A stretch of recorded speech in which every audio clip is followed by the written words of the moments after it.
Assalamualaikum, salam sejahtera dan waalaikum. Bagi tugasan kumpulan, kami telah diberi pilihan untuk memilih isu yang diberikan sebagaimana di dalam perancangan akademik bagi subjek undang-undang dalam komunikasi. Sehubung dengan itu, kumpulan kami sebulat suara dan bersetuju bagi memilih tajuk isu yang berkaitan dengan undang-undang cyber di Malaysia. Sebelum tu, saya perkenalkan semua ahli-ahli kumpulan saya. Saya Nora Afira binti Saidi, nombor matriks 267299. Syam. Okey, saya Muhammad Azrin Syam bin Abdul Manan, nombor matrik 267175. Okey, Nick. Saya Nik Muhammad Fazli bin Ika, nombor matrik 267274. Mel. Saya Siti Farha binti Abi Fatah, nombor matrik saya 267388. Dan yang last sekali, Sarul. Saya Muhammad Sahrul bin Abdul Razak, nombor matrik 267169. Sebelum saya membentangkan tentang poster infografik kami, so ini adalah hasil lakaran daripada kumpulan kami mengenai undang-undang cyber di Malaysia. So ini adalah poster infografiknya, hasilnya. Okey. Undang-undang cyber yang sering digunakan masyarakat bukanlah merupakan istilah rasmi, namun begitu frasa ini sering digunakan untuk menekankan perlunya memahami peraturan cyber agar lebih beretika dalam penggunaan teknologi. Undang-undang cyber yang sering dikenal sebagai Undang-Undang Jenayah Cyber adalah cabang perundangan yang mengatur penggunaan teknologi yang disetujui seperti komputer, perisian, internet dan jaringan. Undang-undang cyber membantu dalam melindungi pengguna dengan memungkinkan penyiasatan dan pendakwaan terhadap kegiatan jenayah dalam talian, individu, kumpulan, komuniti, pemerintah dan organisasi semuanya dipengaruhi oleh perkara ini. So, terdapat beberapa isu yang dihadapi dalam undang-undang cyber di Malaysia, antaranya seperti bully cyber. Isu ini datang dalam pelbagai bentuk. Ini tidak semestinya bermaksud menggodam profil seseorang atau berpura-pura menjadi orang lain. Ini juga termasuk menyiarkan komen negatif mengenai seseorang atau menyebarkan kabar angin untuk memfitnah seseorang. Apatah lagi sekarang mempunyai istilah tentera bawang dan juga jabatan netizen negara bagi menyiarkan penulisan negatif, bergosip dan mengecam pihak lain. Oleh kerana semua orang terjebak di rangkaian sosial, sangat memudahkan sesiapa sahaja untuk menyalahgunakan akses ini. Dengan kata lain, bully cyber telah menjadi perkara biasa pada masa kini. Ini termasuk tindakan untuk memanipulasi, mengganggu dan memfitnah mana-mana orang. Selain daripada itu, bully cyber juga merosakkan imej seseorang dan juga reputasi mereka dengan kabar angin palsu yang tersebar mengenai mereka. Segala-galanya di media sosial merebak seperti api. Oleh itu, satu kabar angin palsu seolah-olah merosakkan nyawa orang. Okey, seterusnya. Sarul. Isu yang kedua adalah skema atau penipuan. Penipuan mensasarkan orang dari semua latar belakang, umur dan tahap pendapatan mangsa penipuan. Penipuan berjaya kerana kelihatan seperti perkara sebenar dan membuat masyarakat lalai ketika tidak menjangkakannya. Teruskan. Penipuan semakin bijak dan memanfaatkan teknologi baharu, produk atau perkhidmatan baru dan cara besar untuk membuat cerita yang boleh dipercayai yang akan meyakinkan untuk memberi mereka wang atau maklumat peribadi. Skema pula boleh hadir dengan pelbagai cara, termasuk teks, surat atau secara peribadi, tetapi semakin banyak skema-skema ni, penjenayah dia lebih mudah melakukan jenayah dalam talian. Skema secara diam-diam dapat memantau aktiviti komputer kita, mengimbas data laluan kita dan bahkan mengendali komputer kita. Isu yang seterusnya adalah pencerobohan maklumat peribadi. Penjenayah cyber dapat menyebarkan pelbagai serangan terhadap individu atau perniagaan yang meliputi mengakses, mengubah atau menghapus data penting, memeras pembayaran atau mengganggu proses perniagaan. Itu adalah cara-cara skema untuk ceroboh kita. Pencerobohan data boleh berlaku dengan cara kaedah penjenayah cyber yang paling biasa mengakses maklumat sulit adalah melalui pancingan data. Apa itu pancingan data? Mereka menghantar email yang berpura-pura berasal dari syarikat yang sah. Kemudian, di email tersebut mempunyai lampiran berbahaya atau pautan ke laman web palsu. Kebiasaannya, skamer ini memfokuskan kepada golongan umur 40 tahun ke atas. Kerana golongan ini kebanyakannya tidak tahu tentang IT. So, apabila mereka mendapat sesuatu email ataupun panggilan, mereka akan buta-buta mempercayai apa yang dipercakapkan oleh skamer. Jika skamer call, biasanya akan meminta nombor TSC number.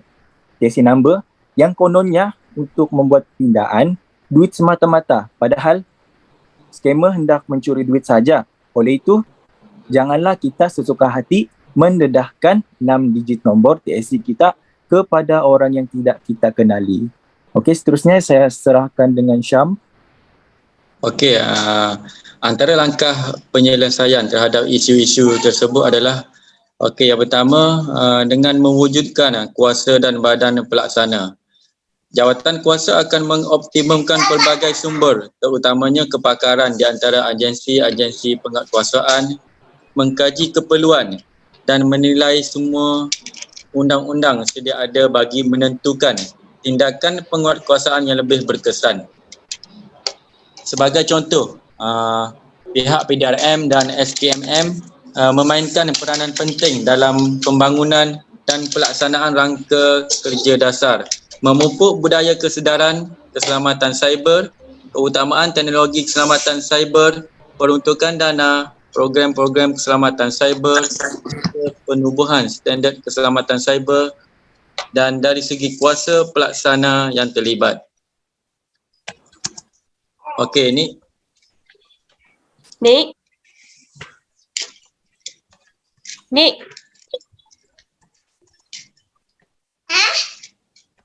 Nik.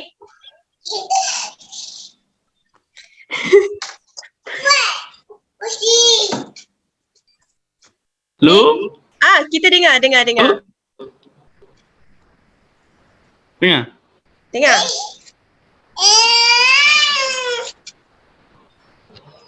Okey, teruskan. Dengar? Dengan Suruhanjaya Komunikasi dan Multimedia Malaysia, SKMM, mempunyai peranan yang penting dalam memelihara undang-undang cyber. Peranan yang jelas SKMM adalah menyelia, mengawal dan menguatkuasakan undang-undang berkaitan komunikasi dan multimedia. Manakala bagi PDRM pula, PDRM juga aktif dalam menangani masalah undang-undang cyber. PDRM melaksanakan tanggungjawab dengan mematuhi SOP yang ditubuhkan oleh Akta Polis 1967 Seksyen 20/3. Sangat penting bagi semua anggota polis untuk mempunyai pemahaman menyeluruh mengenai keselamatan cyber.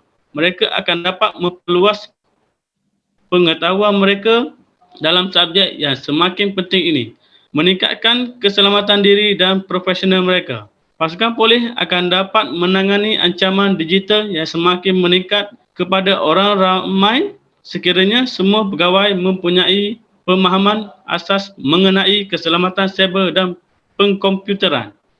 Sebagai tambahan, polis dapat memberikan latihan khusus dalam bidang seperti forensik bergerak, forensik komputer dan analisis RAM, memori akses rawat kepada pegawainya. Hasilnya, polis akan dapat bertindak lebih cepat semasa siasatan. Baiklah, Mel. Okey, so terdapat 2 akta yang terlibat iaitu Akta Komunikasi Multimedia 1998 dan Akta Komputer 1997. So menurut analisis, Akta Komunikasi dan Multimedia Malaysia berperanan dalam memastikan negara itu mematuhi norma hak asasi manusia antarabangsa, terutamanya dalam hak kebebasan bersuara. Sebarang perkara yang dinyatakan di bawah Akta Komunikasi dan Multimedia 1998 tertakluk kepada penentuan Suruhanjaya Komunikasi dan Multimedia Malaysia.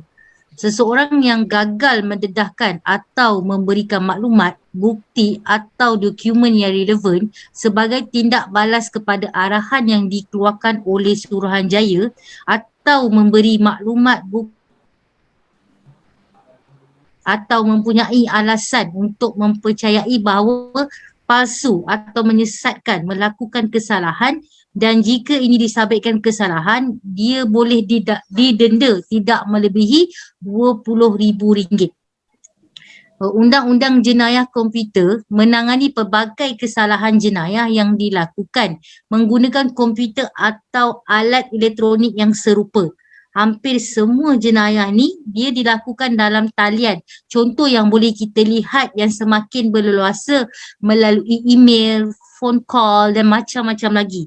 So internet memberikan tahap anonimiti kepada pesalah serta potensi akses ke data peribadi, perniagaan dan kerajaan.